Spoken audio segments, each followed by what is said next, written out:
Hello, my name is Michael Mendoza, and today we're going to be making a bechamel and mac and cheese. So right now I already have pre-prepared my onion piquette, which is just the onion with the clove and the bay leaf stuck on it. And I'm going to simmer that in some milk here I have. And when that's going, I'm going to make my roux.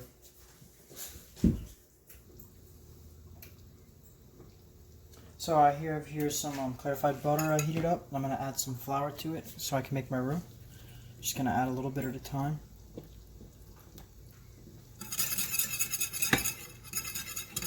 Just enough to get it started first.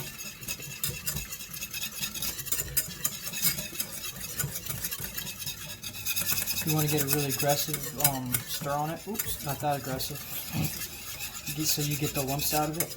And you want to cook it. Since we're doing a blonde roux for a bechamel, we don't want to cook it for too long. So we'll cook it until it's still the same sort of color, but has a nutty sort of scent instead of smelling like the raw flour. Just going to slowly keep going, and now I'm going to add more.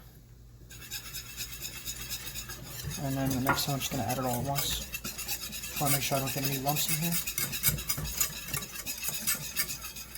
Heat. I also have the stocks going for the separate videos. And that's all of our flour.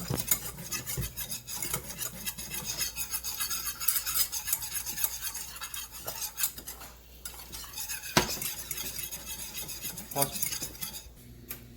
Alright, so now I'm going to remove my onion piquette from there, and I'm going to start adding in my roux slowly,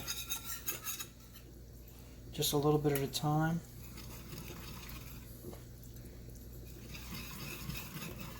You can see it's going to start to thicken up a lot more,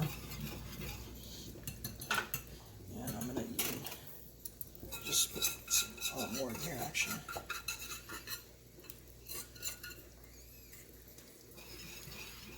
You don't want to add it all too fast, otherwise you'll get all lumpy.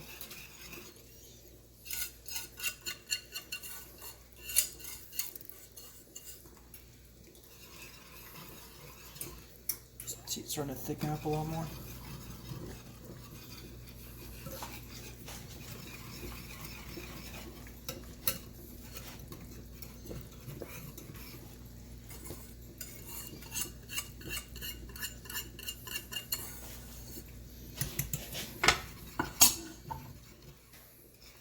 I'm going to get a nice thick sauce now. Move this out of the way.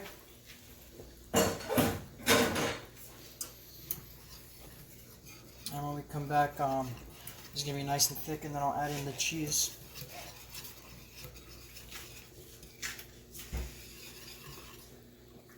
Alright, so now I've got the bechamel all ready, and I'm going to add in my cheese sauce. I have over here on this burner some water boiling for my pasta, so I can add that in when this is all ready.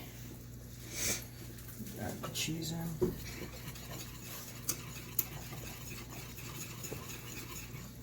Just add a little bit more heat.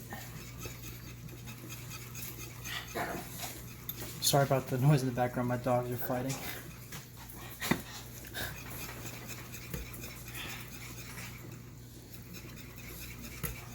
You don't want to add it in all at once.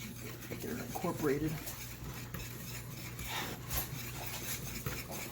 I don't want it to be too lumpy or anything.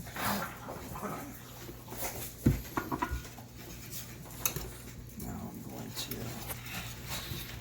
keep mixing. Get actually a side towel here to hold it. I'm going to pause for a second. The dogs are being loud. Now I have a thick, nice bechamel cheese sauce here that I'm going to add to my pasta when it's done boiling, which I have still the burner over there. We're going to come back when the pasta's done, and then we'll combine everything. Alright, so now I'm going to add just some seasoning to this to taste. Add a little bit of white pepper. Add something off in the oven there. Some nutmeg. A little bit more than that. And some salt. I don't want to add too much because we already have the cheese. Just a little bit. I'll taste it later, see if it needs more. I'm just going to mix that up.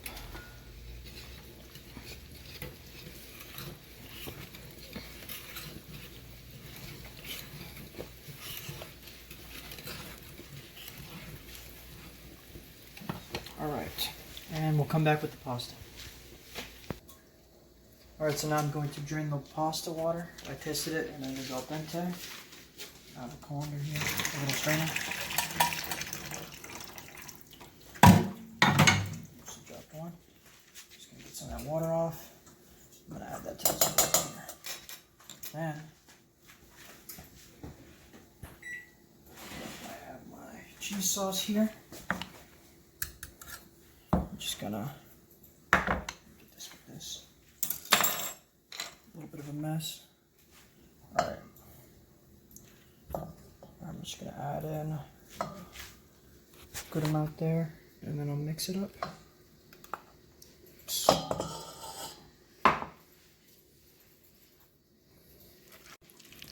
Alright. Now I'm gonna add a little bit of Worcestershire.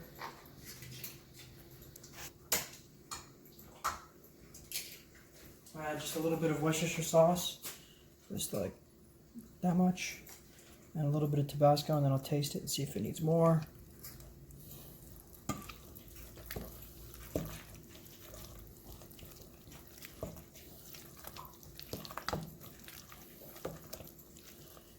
Right.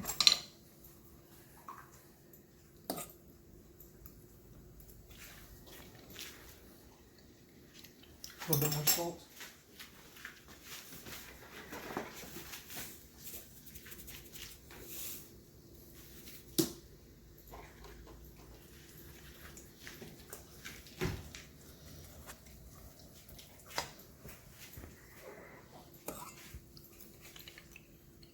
There we go. And now that this is done, I'm gonna add it into this. I have a little cast iron here I pre-buttered. I'm gonna add some to this, and I'm gonna put some breadcrumbs on.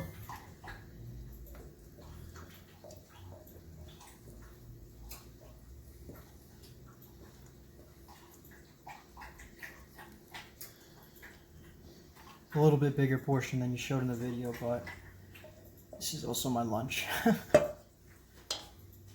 And then I'm going to add breadcrumbs on top.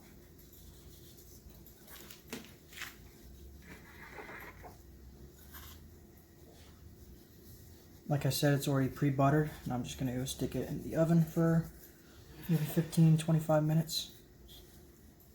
I like it really crunchy, so I'm going to add a lot more of these breadcrumbs here. And now I'm going to stick this in the oven, and then we'll come back when it's done.